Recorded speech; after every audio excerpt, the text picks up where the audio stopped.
Welcome to the Deep Dive. Glad to be here. Today, we're jumping into Amos chapter 3. Yes, and it starts, well, powerfully. It really does. The message seems aimed right at the heart of Israel, wouldn't you say? Absolutely. It opens with the Lord speaking very directly to the whole family he brought out of Egypt.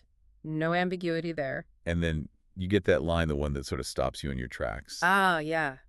You only have I chosen of all the families of the earth. Therefore, I will punish you for all your sins. It feels like a twist, right? It really does. You'd almost expect the opposite. Chosen means special protection, maybe. Exactly.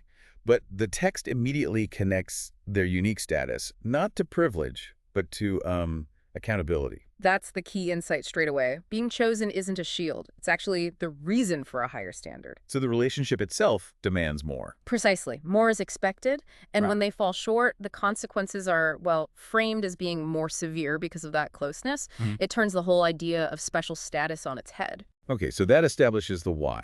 How does Amos then build the case that judgment is coming? He uses those questions, doesn't he? She does a whole series of them, like, do two walk together unless they have agreed? Or the lion one. Does a lion roar when he has no prey? Right. These are, everyday cause and effect scenarios, things everyone would recognize as true. A trap doesn't spring unless it's set. A trumpet blast means danger is near. The city trembles. He's laying it out step by step. This disaster isn't just bad luck. It's a consequence. And it's not a surprise attack either. Yeah. The text is clear. The sovereign Lord reveals his plans. Yes, he does nothing without revealing his plan to his servants, the prophets.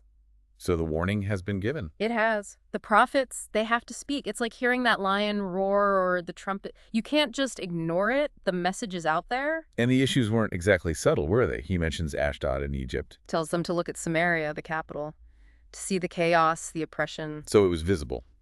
Public knowledge, almost. Apparently so.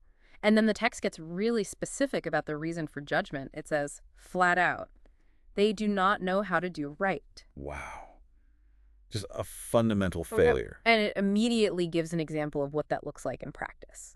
They hoard, plunder, and loot in their fortresses. So it's not just ignorance, it's active injustice. Taking things, hoarding wealth built on wronging others. That seems to be the charge. They've built their security, their comfort on the back of oppression, and because they don't grasp justice or maybe refuse it. The consequence fits the crime. Exactly. An enemy will overrun the land. He will pull down your strongholds and plunder your fortresses.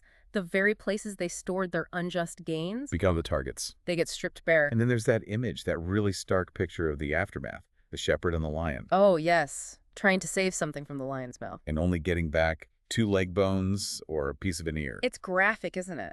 It just emphasizes how complete the destruction will be. Very little salvaged. And it specifically mentions the people living in comfort, right? In Samaria and Damascus. Those who sit in Samaria on the edge of their beds and in Damascus on their couches. So no escaping just because you're wealthy or comfortable. Their fine furniture won't save them. Not a chance. The judgment reaches right into their homes, their places of worship even. It calls for testimony against them. And the altars at Bethel, a major religious center. To be destroyed. Even the horns of the altar, the symbolic parts, cut off. Their religion offers no protection from this. And their houses, the fancy ones. Winter house, Yeah. summer house, the ones adorned with ivory, the great houses or mansions. What happens to them? The text is blunt. Destroyed. Demolished. It's a complete dismantling then. Security, religion, wealth, comfort, all of it. All linked back to that core failure. They do not know how to do right. Their injustice tainted everything. Okay, so let's quickly recap what we've seen in Amos 3. First, that challenging idea. Chosen status means more accountability. Right. Not less.